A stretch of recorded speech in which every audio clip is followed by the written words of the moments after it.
Ahí está. Muy bien, vamos a iniciar lo que va a trabajar esta semana, que sería la guía de estudios sociales para este día martes. Así que vamos a observar la guía que tenemos y cómo lo vamos a ir trabajando. Muy bien. Así que por acá pues tenemos, siempre continuamos con la unidad 5, que es la identidad de América Central a través de la realidad histórica. Estamos en fase 3, semana 16. El contenido, o sea, el tema que vamos a ver en este día es los hechos históricos en Centroamérica entre los años de 1841 a 1929. Los productos esperados, o sea, lo que ustedes van a trabajar al final, va a ser una línea de tiempo de hechos acaecidos en Centroamérica entre los años ya antes mencionados y una sopa de letras que hay que llenar. Comenzamos con la actividad 1. La actividad 1 dice, analiza, interpreta y completa el esquema. Responde lo que se te solicita. Para ello, lee nuevamente la guía de la semana 12, fase 3. Ustedes los piden responder lo que aquí se pide, que básicamente solo es una cosa, y leer la guía de la semana 12, fase 3. Si ustedes recordarán, la guía de la semana 12 es esta que les estoy mostrando ahorita acá, y de lo que habla, más que todo fueron de los factores externos y externos que ayudaron pues a llegar al proceso de independencia, ¿verdad? Entre los factores externos, por ahí menciona el hecho de haberse independizado las colonias inglesas y construir el país de Estados Unidos, la revolución industrial, la revolución francesa, Napoleón Bonaparte invade España, México se independiza, la creación de la Corte de Cádiz, y entre los factores internos, desigualdades políticas, abusos de poder, impuestos excesivos, la esclavitud, impopularidad de los funcionarios, que son los hechos más sobresalientes que menciona. Con esa información vamos a ver hasta qué grado se complementa con lo que nos están pidiendo. Bueno, acá nos presenta un esquemita. Dice, escribe si es un factor externo o un interno lo que condicionó la actuación de los gobiernos de América Central entre 1941 y 1929. Eso es lo primero que nos pide, ¿verdad? Entonces, ahorita vamos a ver cada factor que aparece acá y vamos a decidir si es interno o es externo. Y al final vamos a escribir una pequeña reseña, ¿verdad? De lo que se piensa acerca de eso.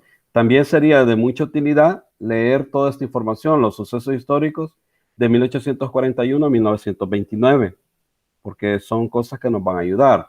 Entonces comencemos acá con el literal A. Dice la presencia de extranjeros en América Central. O sea, el hecho de que hayan gentes de otros países diferentes a lo que era Centroamérica, en América Central. ¿Eso será factor interno o externo? ¿Quién me puede ayudar ahí y me da una idea? ¿Será interno o externo el hecho de que hayan extranjeros en América Central?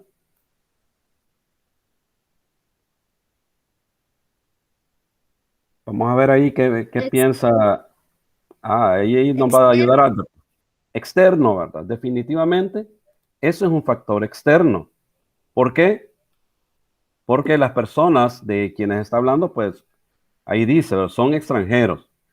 Luego dice literal B, la entrada de los intereses estadounidenses en el istmo. ¿Será factor interno o será externo, Kenia?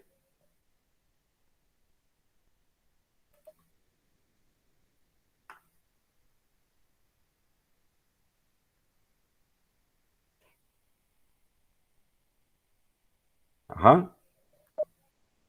Dice la entrada de los intereses estadounidenses en el istmo. ¿Eso será interno o será externo?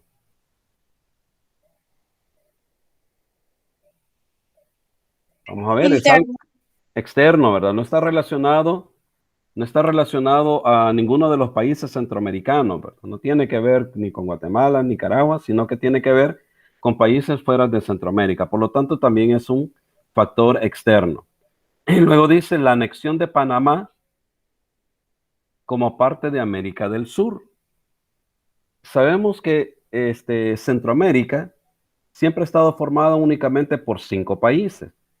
Ahí está Guatemala, Nicaragua, Honduras, El Salvador y Costa Rica. Panamá, recordemos que Panamá, lo veíamos en la clase de la semana pasada, Panamá estaba anexada, o sea, estaba unida a Colombia, ¿verdad? Panamá era parte de Colombia, que posteriormente se independizó, pero no forma parte de Centroamérica. Entonces, ese hecho también es un factor externo, ¿verdad?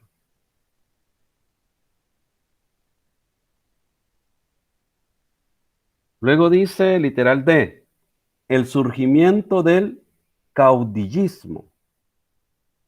El caudillismo, un caudillo, es una persona, ¿verdad? Es un líder que surge en base a una necesidad, ya sea una necesidad real o creada. Entonces, eso sí, ¿verdad? Y esas son personas propias de, del lugar, ¿verdad? O sea que El Salvador tuvo sus caudillos, ¿verdad? Guatemala, cada país ha tenido sus caudillos. Por lo tanto, el surgimiento del caudillismo, ese sí sería un factor interno, ¿verdad? Porque eso sí es de cada país. El literal E dice, la exportación de productos de la región como el café, el añil y la cochinilla. Te dice exportación.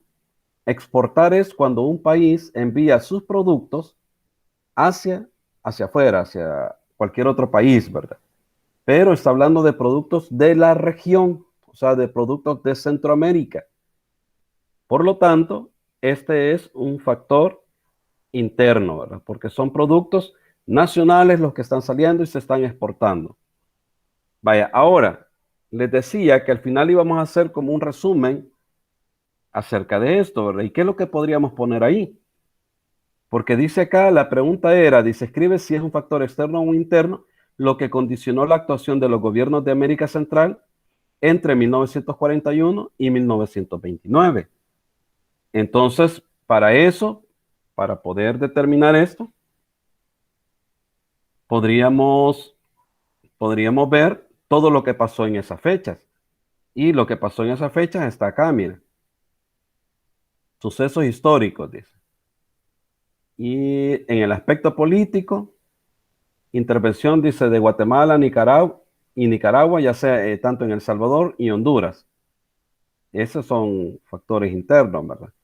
Luego aparece un externo, la invasión de William Walker, cuando se le nombró, ¿verdad? El filibustero William Walker. El término filibustero era una palabra que se utilizaba para los piratas, ¿verdad? Entonces, es como decir el pirata William Walker, ¿verdad? Las reformas liberales, esas sí son factores internos, ¿verdad? Porque ahí impulsadas, dice, por Francisco Morazán, ¿verdad? La consolidación de la burguesía, la lucha por el poder, la creación de la Corte de Justicia Centroamericana, la doctrina de Meléndez, la crisis económica de 1929, que es un factor externo, ¿verdad? Porque es algo que se dio prácticamente a nivel mundial. Entonces acá nos pide, a partir de la información que hay acá, a partir de esta información, pues nos pide ver si lo que condicionó la actuación de los gobiernos de América Central entre 1941 y 1929, si fue un factor interno o externo, ¿verdad? Entonces, si hablamos del condicionamiento de la forma de actuar, entonces fueron factores internos. ¿Por qué? Factores internos porque ahí aparece, por ejemplo, el surgimiento del caudillismo. Y ahí podemos ver el hecho de lo que hablaba de las reformas liberales, ¿verdad? De parte de Francisco Morazán. Él fue un caudillo. Entonces, la mayor parte de cosas que pasaron en América Central, o sea, lo que condicionó la actuación de ellos en esos años, entre 1941 y 1929, bueno, que ahí está al revés la fecha, bajaría de 1929 a 1941, fueron más que todo factores internos, ¿verdad? Porque sí es cierto que hubieron factores externos, como la invasión de los filibusteros, pero no fue todo, ¿verdad? No fue lo que totalmente condicionó la forma de actuar, sino que más que todo fueron factores internos. Entonces, ¿qué es lo que escribiríamos en ese corto resumen? Que escribiríamos que la mayor parte de factores que intervinieron en la actuación de los gobiernos de América Central entre los años de 1929 a 1941 fueron factores internos que van desde la imposición de presidentes por parte de Guatemala y Nicaragua a países como El Salvador y Honduras, hasta las reformas liberales de Francisco Morazán, ¿verdad? O sea que ahí cubrimos varios factores. Eso sería la actividad 1.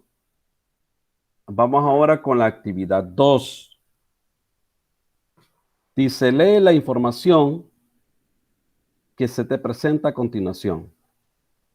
Puedes leerla varias veces hasta lograr comprenderla. Luego dice, copia las ideas más importantes en tu cuaderno. Esta indicación nos viene casi en toda la guía, ¿verdad? De leerla hasta comprender esta información. Y aquí están los sucesos históricos que acaecieron del año de 1841 a 1929. Entonces dice que después de la firma del Acta de Independencia en 1821, ¿verdad? Entonces dice que empezaron los intentos, ¿verdad?, de Centroamérica por permanecer unida. Pero sabemos que históricamente eso no se pudo mantener porque posteriormente, pues Centroamérica se divide y se convierte, dejan de ser provincias y se convierten en estados. Entonces dice, a partir de 1841 hasta los inicios del nuevo siglo, o sea, de 1900, ¿verdad?, la historia del Istmo nos presenta muchos cambios, tanto en lo político, económico y social.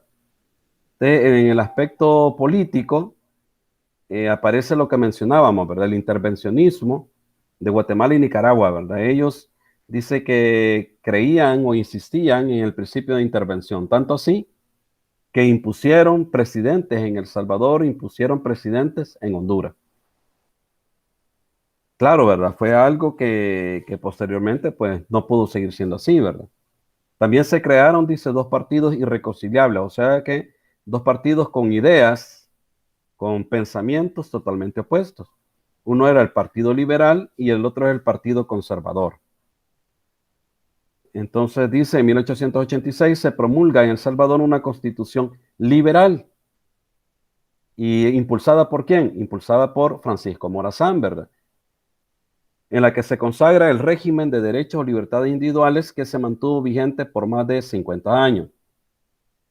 Luego venimos y vamos a hablar de la invasión de William Walker a Nicaragua en el año de 1856, que fue un acontecimiento bastante significativo para Centroamérica.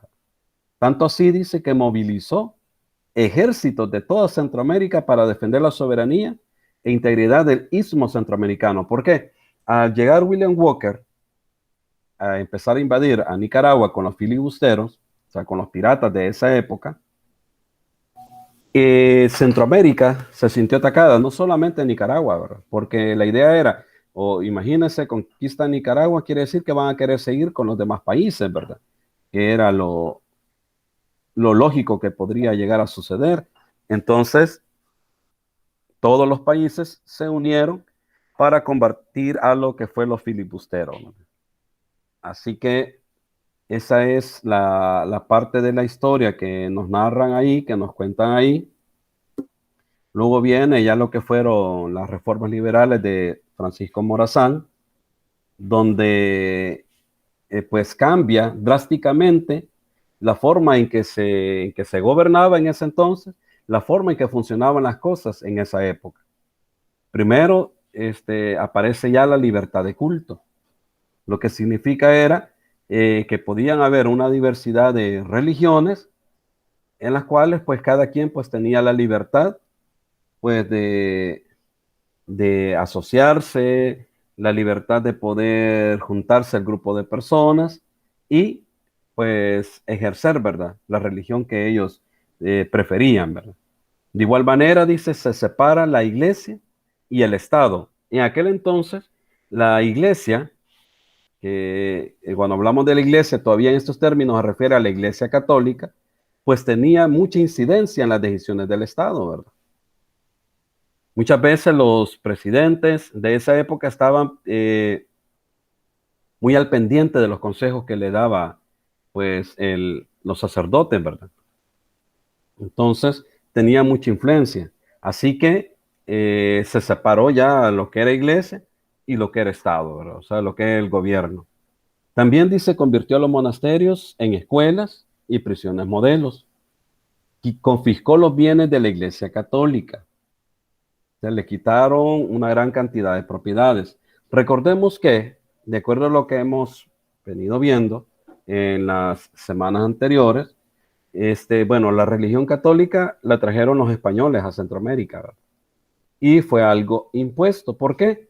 Porque nuestros antepasados eran politeístas, ya lo mencionábamos hace como 3 semanas.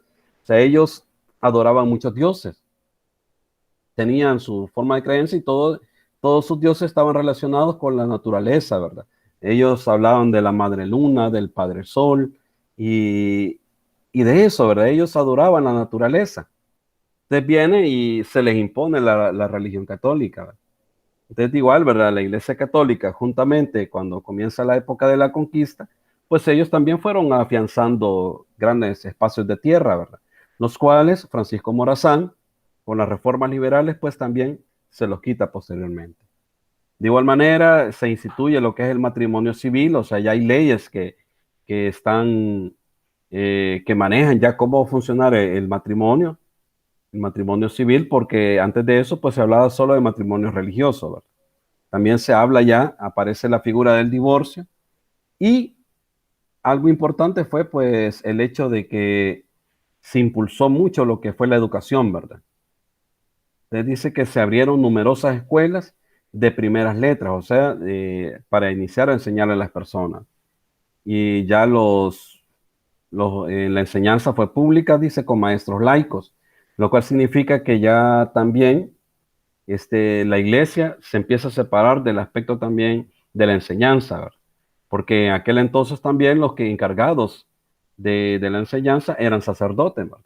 Entonces aparecen ya los profesores que no eran sacerdotes, ¿verdad? Sino que eran laicos, o sea, que no enseñaban nada de ninguna religión, sino que puramente el contenido de las asignaturas. Y de igual manera se crea la primera escuela normal para empezar a formar futuros profesores. Aparece también el hecho de la consolidación de la burguesía, o sea, siempre, ¿verdad? Aparecían aquellas personas que tenían dinero, eran terratenientes, o sea, dueños de unas grandes cantidades de tierra, y estos pues controlaban mucho lo que era la economía y la política de los países centroamericanos, ¿verdad? Eso pues prácticamente se ha mantenido, ¿verdad? Hasta nuestra época. Se dieron luchas por el poder, como siempre se han dado pues en todos los países, hasta que el 20 de diciembre de 1907 se firma un pacto de paz y amistad.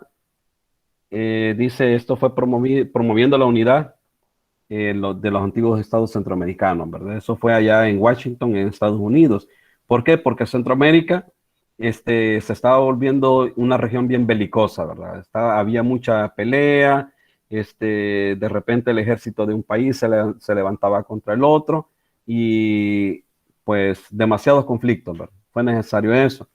Se creó la Corte de Justicia Centroamericana para dirimir algunos problemas, ¿verdad? Que habían ya entre los países, ya no iba a haber necesidad de que hubiera una guerra, sino que tenían una instancia a quienes acudir. También se habla del Tratado Chamorro-Bryan. ¿Y qué es eso? ¿Qué es el Tratado Chamorro-Bryan? Este tratado, dice, se instauró en Nicaragua, donde se estaba autorizando a los Estados Unidos abrir, dice, un canal interoceánico, o sea, un canal que uniera los dos océanos, pero eso se iba a hacer en Nicaragua. Sabemos que en la actualidad, por ejemplo, hace unos 5 años, se empezó a hablar nuevamente de ese canal interoceánico en Nicaragua, ¿verdad? Que quieren abrirlo nuevamente, o sea, quieren intentar abrirlo nuevamente porque nunca se abrió, ¿verdad? O sea, solo es el intento. Usted dice que acá iban a aprovechar el río San Juan y establecer una base naval en lo que es el Golfo de Fonseca. Pero ¿qué pasa con eso? En contraposición de eso aparece lo que se denomina doctrina de Meléndez. Y la doctrina de Meléndez lo que sostiene básicamente, o la base de ella es que el Golfo de Fonseca pertenece a 3 países: El Salvador, Honduras y Nicaragua. Así que debido a eso, ningún país puede firmar ningún tratado que afecte la soberanía del Golfo. O sea que no puede hacerse algo como el tratado de Chamorro Bryan. Así que eso pues es lo que fue la doctrina de Meléndez. De ahí aparece la crisis económica de 1929, que es algo que impactó pues a nivel mundial, ¿verdad? También esta crisis fue conocida como la Gran Depresión, que habla de la caída de la bolsa de valores en Nueva York. Fue algo exageradamente fuerte, ¿verdad? Ese aspecto que dañó pues a nivel mundial, siendo Estados Unidos el epicentro, ¿verdad? De esa situación económica. Se dieron hechos bastante lamentables, ¿verdad? Porque la gente gente que perdió su casa, gente que quedó en la calle, y fue bien crítico, ¿verdad? Y afectó principalmente, dice, la primera víctima de esta crisis fue el café. Y recordemos que en Centroamérica, El Salvador en ese entonces era uno de los mayores productores de café. Entonces, nuestra economía se vio bastante afectada. A partir de eso nos pide responder 3 preguntas. Dice, ¿cuáles fueron las consecuencias de las reformas liberales? ¿Quién me regala por lo menos una consecuencia? Eh, las mencioné, pero yo trato de hacer énfasis a las respuestas de las preguntas, ¿verdad? Entonces, ¿quién recuerda? Esta les dije que la impuso el señor Francisco Morazán. Así que, ¿quién me menciona una consecuencia de las reformas liberales?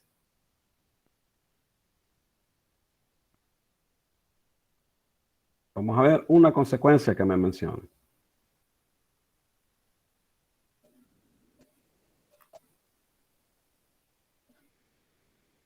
Ajá. ¿Alguno de ustedes? Solo una consecuencia necesito que me den. Consecuencias de las reformas liberales, ¿verdad? Esto fue Francisco Morazán el que las inició.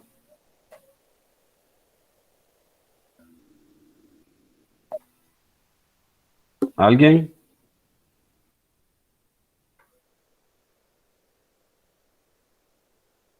Mire, por aquí están, ve.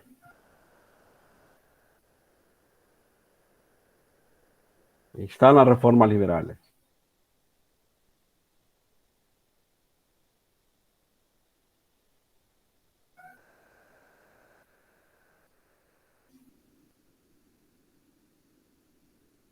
Ajá, alguien que me regale una consecuencia. Libertad de culto. La libertad de culto, ¿verdad? La libertad de culto. Ahí están las consecuencias: libertad de culto, la separación del Estado de la Iglesia, confiscar los bienes de la Iglesia Católica, las leyes del matrimonio civil, las leyes del divorcio, el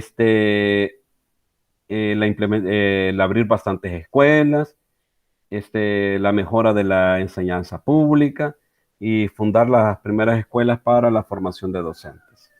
De ahí está, esa sería la primera respuesta. Luego dice que se autorizaba en el tratado Chamorro-Bryan. Eso lo acabo de mencionar. ¿Quién recuerda? ¿Qué es lo que se autorizaba en el tratado Chamorro-Bryan?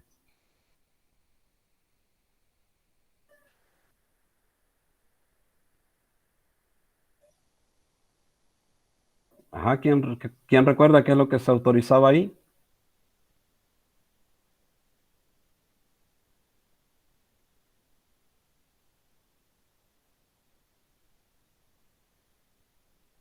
Solo uno. ¿Quién me dice qué es lo que se pretendía ahí acordar en ese tratado?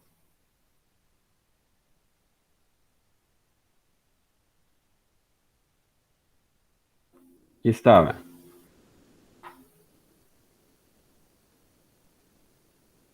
Dice que lo que se autorizaba era a los Estados Un Unidos, canal.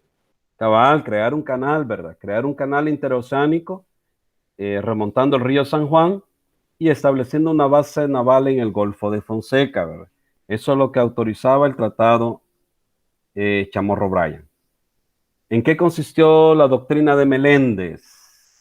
Es la otra preguntita, ¿verdad? Y lo veíamos acá que la doctrina de Meléndez, más que todo era lo que hacía era oponerse al tratado Chamorro Bryan, ¿verdad? Entonces la doctrina de Meléndez lo que decía que el Golfo de Fonseca pertenecía a los tres países, El Salvador, Honduras, Nicaragua, y que nadie podía firmar tratados sobre la soberanía del Golfo de Fonseca. Eso es, ¿verdad? Y lo que les he marcado, eso es lo que hablaba la doctrina de Meléndez. Pues de esa manera, ahí está ya finalizada la actividad 3. Luego dice actividad 4. Elabora una línea de tiempo de los hechos ocurridos en Centroamérica de 1841 a 1929. Para ello, dice, debe retomar los datos y las ideas presentadas en la información que has leído. Dice, también, si está a tu alcance, puedes buscar en internet ideas de cómo realizar una línea de tiempo, ¿verdad? Eso también lo veíamos ya hace 2 semanas, ¿verdad? Que nos hacía la misma sugerencia, ¿verdad? Que nos pedía una línea de tiempo. Entonces ahí vamos a buscar, ¿verdad? Cómo hacer una línea de tiempo, ¿verdad? Hay un par de ideas. Podría ser que alguien diga, ah, no, a mí me gustó cómo está en la actividad 1, ¿verdad? Y yo quisiera hacerlo así, ¿verdad? Aquí al centro voy a poner un círculo que diga hechos ocurridos entre 1841 y 1929. Y voy a ir poniendo número 1 y una ruedita y voy a poner lo que pasó. Número 2 y lo voy a hacer así. Puede ser que alguien quiera hacerlo de esa manera. Alguien que no, ¿verdad? Que diga, no, yo quiero hacer una línea de tiempo tradicional, ¿verdad? Voy a hacer una línea y iré poniendo ahí las cosas que ocurrieron en orden. Recuerden que una línea de tiempo debe ser ordenada, o sea que va a comenzar con el primer hecho histórico por, por fecha, ¿verdad? Por ejemplo, aquí el primero que nos relata pues es el intervencionismo de Guatemala y Nicaragua, pero habría que buscar ahí la fecha porque los otros sí tienen, ¿verdad? Sí tienen, por ejemplo, aquí aparece en 1886, se promulga en El Salvador, dice una constitución liberal, y eso corresponde a las reformas liberales de Francisco Morazán. Entonces sí nos da fecha para eso, ¿verdad? También nos aparece la de William Walker, que fue en 1856, o sea que fue antes lo de Morazán, y así, ¿verdad? Hay que ir viendo las fechas para poder hacer la línea de tiempo debidamente ordenada, ¿verdad? No vayan a ponerlo tal y como está ahí, ¿verdad? Puede ser que esté ordenado, no, habría que revisar ahí la fecha. Por eso nos llama a leer, si con una vez no entendemos, por leerla varias veces, ¿verdad? Hasta que nos quede claro el material que nos da la guía. Bueno, entonces, la actividad 4 es hacer una línea de tiempo. Dice, expresa tus ideas con mucha creatividad, o sea, que se vea bonita la línea de tiempo. La actividad 5 nos pide resolver la siguiente sopa de letras.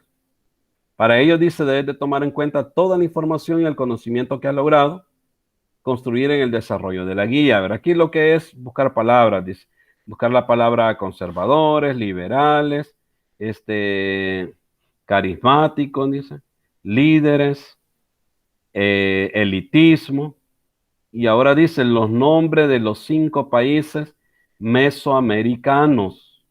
Aquí nos menciona un término que que en la guía no lo habla, ¿verdad? No lo habla en la guía, porque Mesoamérica, Mesoamérica está formada por los países, está formada por México, Centroamérica, Belice y Panamá. A esa región se le llama Mesoamérica. Entonces, estaríamos hablando de que estamos hablando básicamente de 8 países, ¿verdad? Entonces, me parece a mí que aquí eran los 5 países centroamericanos, porque al buscarlos sí están los 5 países de Centroamérica. Pero por eso menciono ahí cuáles más puede buscar usted ahí de Mesoamérica. Pero ahí dice 5, por lo tanto, si usted encuentra los 5 países centroamericanos, pues esos son los que va usted a marcar, ¿verdad? Ahí sería centroamericanos, no mesoamericanos, en la actividad 5. Hay que mucho ojo a eso. Y luego viene la evaluación, ¿verdad? Viene la evaluación donde ya dijimos pues que hay que tratar de responderlo de la manera más sincera. Muy bien, ¿tenemos alguna duda? ¿Nos ha quedado alguna duda en relación a esta guía para poder ayudarles en este momento? No sé si estamos claros entonces. No. Sí, profe, pero... Uh-huh. A ver. Diga, Kenia. Sí, bueno, yo le entendí a la guía, pero la pregunta que le iba a hacer es como, ¿qué vamos a hacer mañana entonces? Mañana vamos a trabajar lenguaje y ciencias. No, yo digo que como mañana es 15 de... Perdón, es cierto, gente. Tiene mucha razón. Sí, fíjese que es verdad, mañana no habría clase. Mañana no habría clase. No sé si ustedes gustan, porque de todas maneras los que se conectan, pues casi siempre son ustedes 3, pero es raro que se conecten más. Si ustedes gustan, podemos seguir ahorita. Yo ya tengo aquí la guía de lenguaje. La guía de lenguaje ya la tengo por acá y la puedo explicar, ¿verdad? Para que ustedes tengan, porque mañana, es cierto, gracias, Kenia, mañana no habría clase. No habría clase porque mañana es 15 de septiembre, entonces estamos ahí con la celebración de independencia y que es lo que va a hacer. Pues la entonación del himno nacional, ¿verdad? Yo les voy a mandar la hora, el día de mañana les voy a mandar a qué hora se va a entonar el himno nacional. Esto es opcional, ¿verdad? Es opcional si usted lo quiere cantar o no, pero esa es la actividad que está para el día de mañana. Recordemos que estamos en el bicentenario de la independencia, o sea, 200 años de independencia, y pues lo que ha planificado el Ministerio de Educación es eso, ¿verdad? Entonar el himno nacional el día de mañana, ¿verdad? Entonces yo posiblemente ya otro momento voy a enviar ahí al grupo a qué hora va a ser esa actividad, pero ahorita podemos seguir ahí de manera rápida con la actividad, con lo que es la guía de lenguaje, para que ustedes puedan avanzar, ¿verdad? Así que vamos ahí, voy a tratar de cubrirla un tanto rápido para que tenga usted ya la idea, ¿verdad? El lenguaje, esta semana nos habla dice, nos informamos. Ustedes dice organizadores gráficos de información, que son esquemas de llaves y cuadros de doble entrada. De eso va a tratar más que todo, ¿verdad? Y para ello nos regala un texto que habla acerca de las propiedades de la materia. Y dice que la materia, es como que si fuera ciencia, ¿verdad? Tiene 2 propiedades, la masa y el volumen. Esas son las propiedades, ¿verdad? Masa y volumen, dice. La masa se puede pesar, ¿verdad? La masa, dice, se mide con balanza y básculas. Y la unidad principal es el kilogramo. Aunque en El Salvador, la unidad que utilizamos es libras, decimos nosotros, ¿verdad? Usted va a la unidad de salud, se pesa y ya le dice, pesa tantas libras, ¿verdad? Aunque el término, lo correcto tendría que ser kilogramos porque es el sistema internacional. Luego dice, el volumen es la cantidad de lugar que ocupa la materia. Y eso pues se dice que la unidad principal del volumen es el litro. Para ahora dice, responde en tu cuaderno, hace ahí 5 preguntitas que son bien personales. Si usted siente que aprendió algo nuevo con lo que yo le acabo de decir, yo creo que posiblemente sí, ¿verdad? Ya aprendimos que nosotros tenemos masa. Oiga, no es correcto decir peso, porque el peso añade una variable más que, que, que no está considerada dentro de lo que es la masa, que es la fuerza de gravedad, ¿verdad? El peso es masa por fuerza de gravedad. Entonces, son cosas, ¿verdad? Que podemos aprender, ¿verdad? A través de las lecturas. Eso. ¿Cuál crees que es el propósito o la intención de un texto como ese, verdad? Y ahí, pues la intención está en el mismo tema, ¿verdad? Son informativos, ¿verdad? Son textos informativos, nos dan a conocer información, datos nuevos. Y luego cositas de como, cuáles son las propiedades de la materia. Ya vimos que solo son dos. ¿Cuáles son las propiedades de la materia?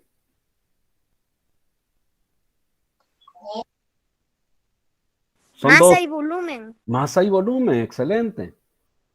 ¿A qué se le llama materia aquí en este texto? Entonces aquí dice que materia es todo aquello que tenga masa y volumen. ¿Cómo qué? Como los gases, líquidos, sólidos.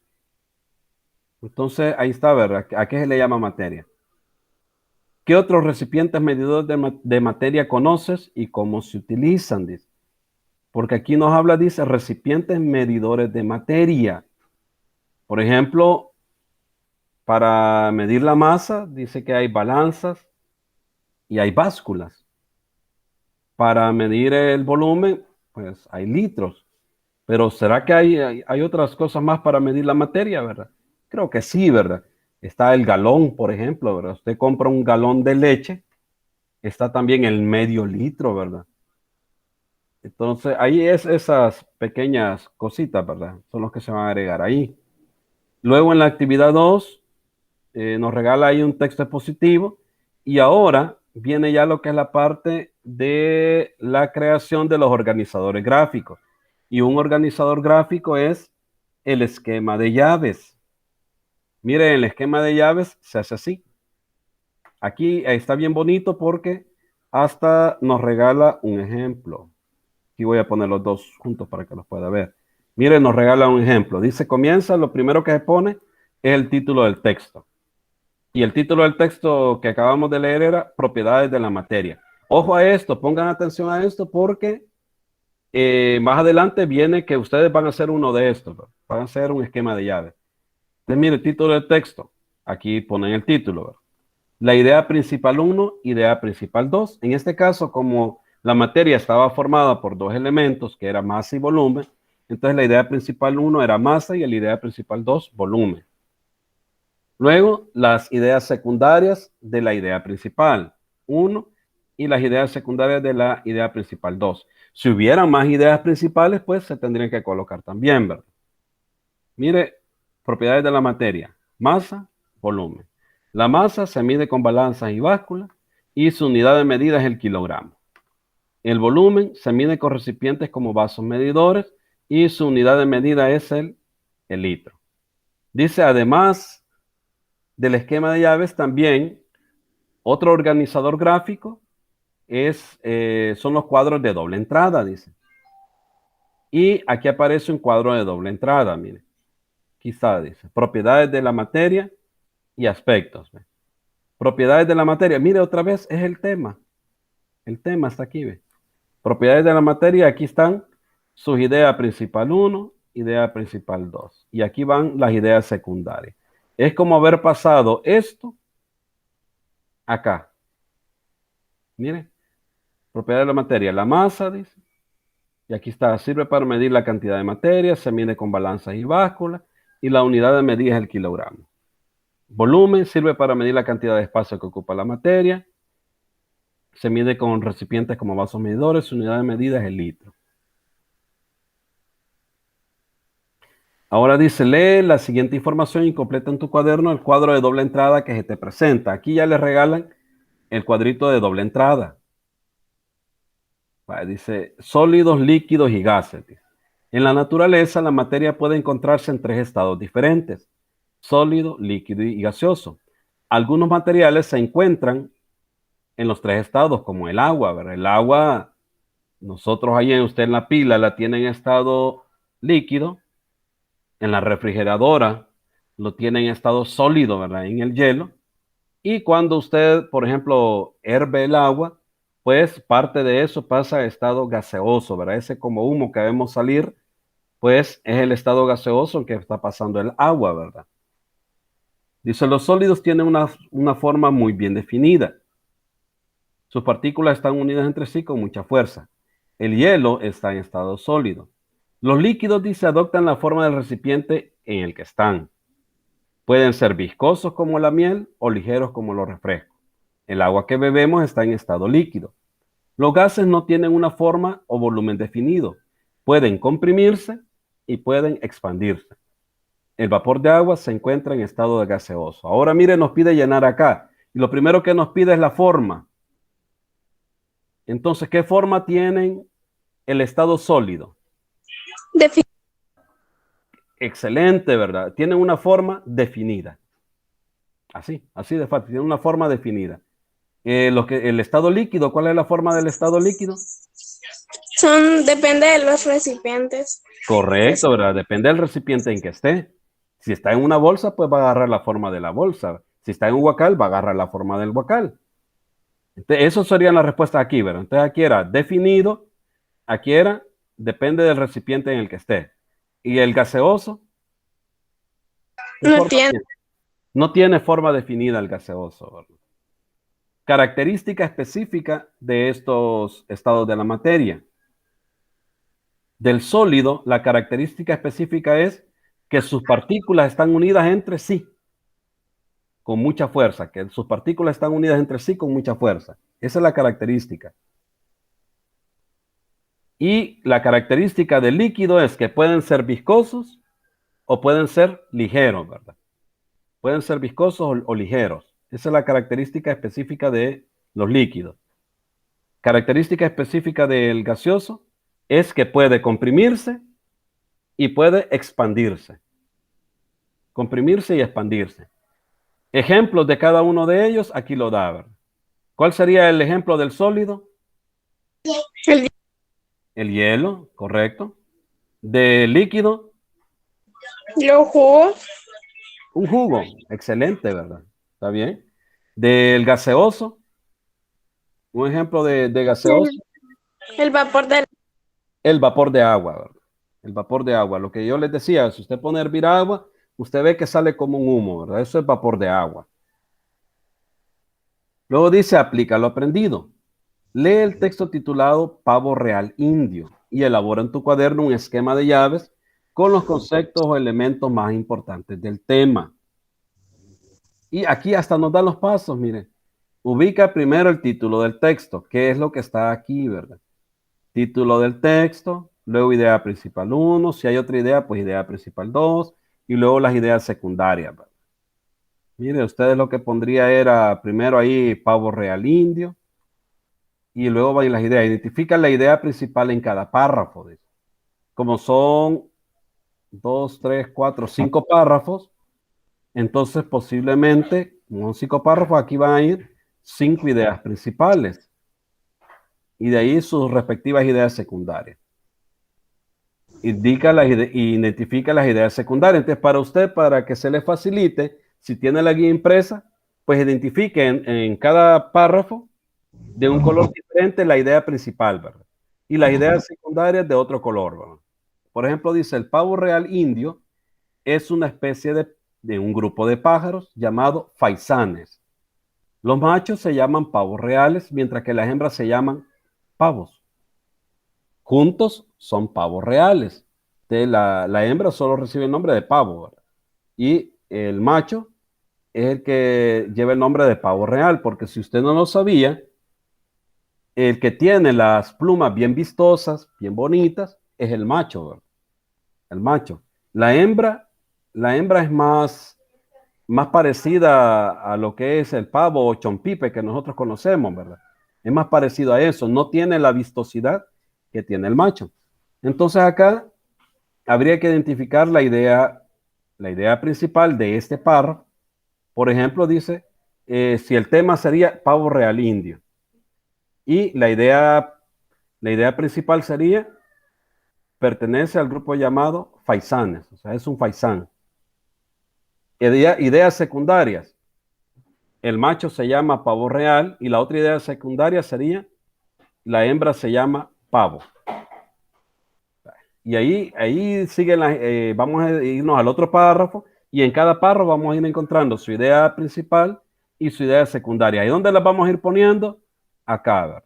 Acá irían. Aquí iría pavo real indio. pertenece a los faisanes. El macho se llama pavo real. La hembra se llama pavo. Ahí está. Y ya tendríamos la primera parte aquí, ¿verdad? En lo que son las llaves. Y así va a ir haciendo usted con cada párrafo. Y bueno, eso sería todo lo que hay que hacer en esta guía. ¿Alguna preguntita?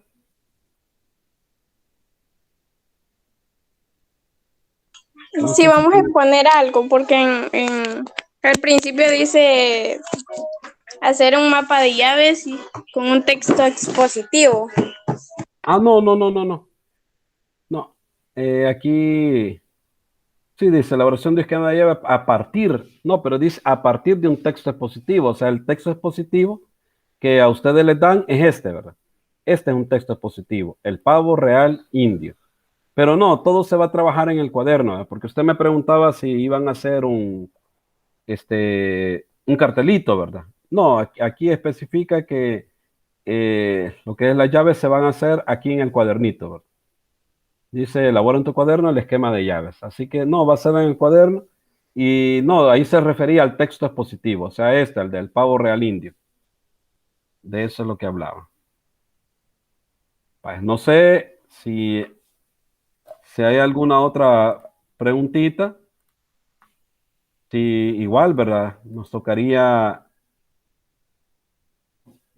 ver quizás un poquito de lo que va a ser ciencias también, porque mañana nos tocaba ver ciencias y no vamos a poder, ¿verdad? Porque mañana pues es día feriado. Entonces no, ¿verdad? Y yo empiezo a recibir las tareas el día jueves, ¿verdad? Y así que igual, ¿verdad? Rapidito, mire que como 15 minutos no hemos tardado, quizás menos en lenguaje.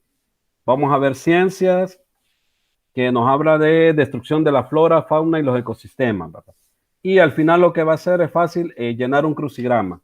Y él analiza, mire, algunos no me están trabajando el resuelve. Hoy están viniendo resuelve. Y hay algunos que no me lo están mandando. Así que ojo con eso. Empieza a hablar, dice, desde que el planeta Tierra se formó, se han producido sucesos naturales que alteran la flora y la fauna. Pero el mayor daño o el mayor impacto dice que es producido por el hombre, por el ser humano. La destrucción de la flora, ¿a causa de qué? De la tala indiscriminada de árboles, los incendios forestales y de rastrojos. ¿Por qué? Porque la gente para cultivar lo que hacen es quemar, ¿verdad? Queman, quitan ahí por ejemplo, sembraron maíz, ya hacen el doblado, quitan ya la mazorca y todo, y luego esperan que eso se seca, lo cortan, forman los montones y lo queman, ¿verdad? Y lo queman. Eso empobrece los suelos. Lo que hace es sí ayuda para la siguiente cosecha, pero se van perdiendo los nutrientes, ¿verdad? Ahí con el fuego los activa y se pierden los nutrientes. También hay contaminación del suelo por lluvia ácida. ¿Pero qué es la lluvia ácida? La lluvia ácida es, ustedes ven, ¿verdad? Que después que llueve y está el gran sol, el agua se comienza a evaporar. Entonces aquellos químicos que el mismo hombre pues tira a la calle, también suben, ¿verdad? A las nubes. Se forman las nubes y cuando vuelve a llover, esos químicos también empiezan a caer nuevamente y a eso se le denomina lluvia ácida. Entonces dice que esto también afecta porque contamina. La destrucción de la fauna. ¿Cómo se destruye la fauna? Primero la cacería ilegal, ¿verdad? Aquellas personas que no lo hacen por alimentarse, simple y sencillamente por querer matar al animalito, ¿verdad? Muchas veces las personas ven un conejo, ¿verdad? Silvestre, ¡ey, un conejo!, ¿verdad?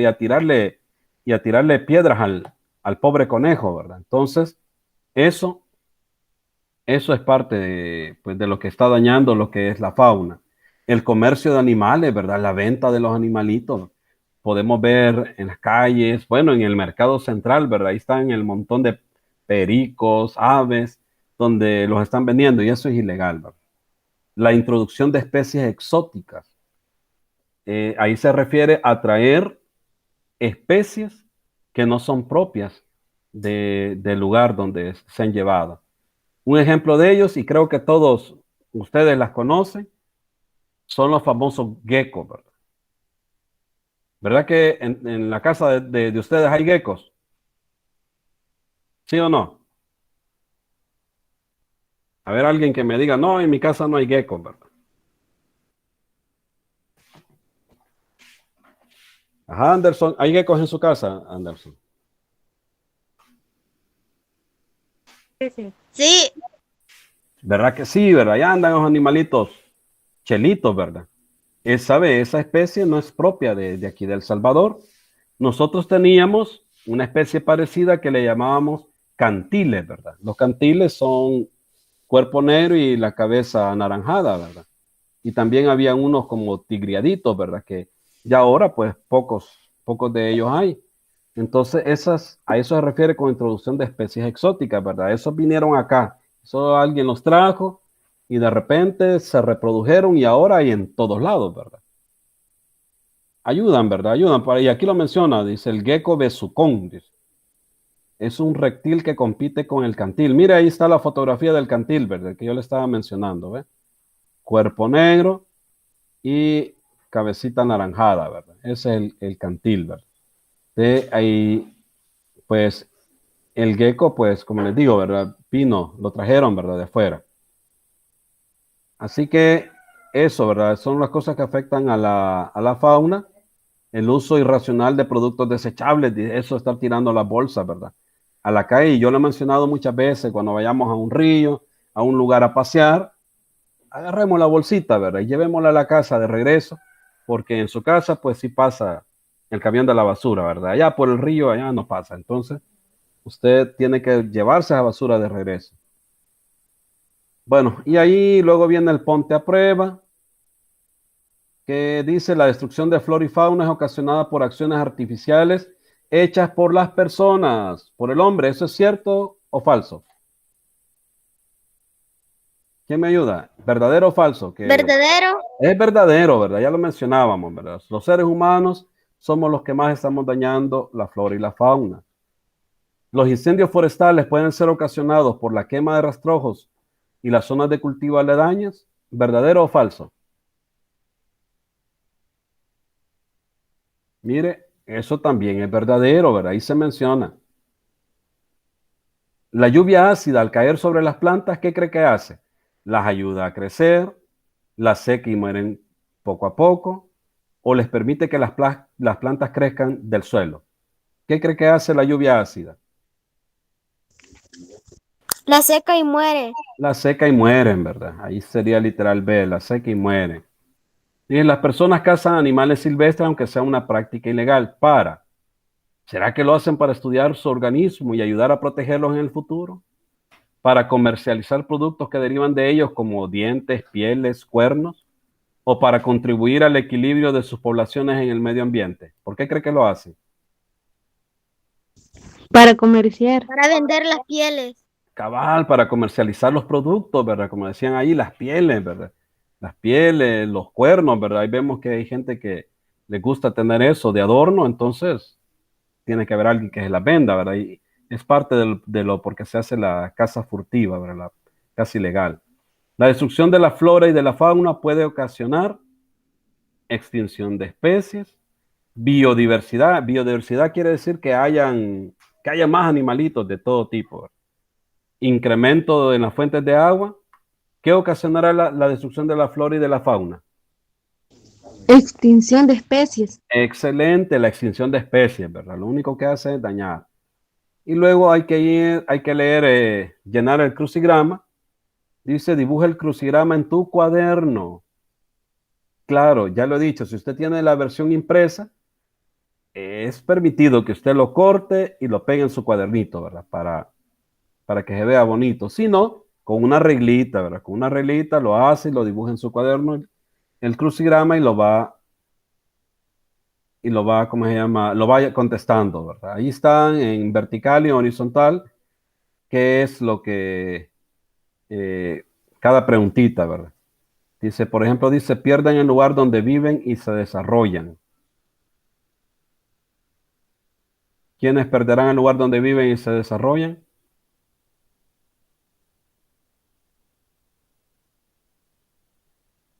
para ello, pues tendríamos que venir a leerlo por acá, ¿verdad? Tendríamos que venir a leerlo. Y vamos a ver. Pero en este caso, pues son los animales, ¿verdad? Especies animales son los que pierden el lugar. Entonces ahí hay que ir leyendo y hay que ir contestando acá el crucigrama. Y termina con el analiza, que es lo que les decía yo, hay que trabajarlo siempre. Dice, escribe 2 consecuencias de la destrucción de la flora y la fauna. Esa, pues, si usted ya leyó lo anterior, pues ahí puede tener idea, ¿verdad? Dice, elabora una lista de actividades o acciones que pudieras realizar junto a tu familia y amigos para evitar la contaminación de los océanos.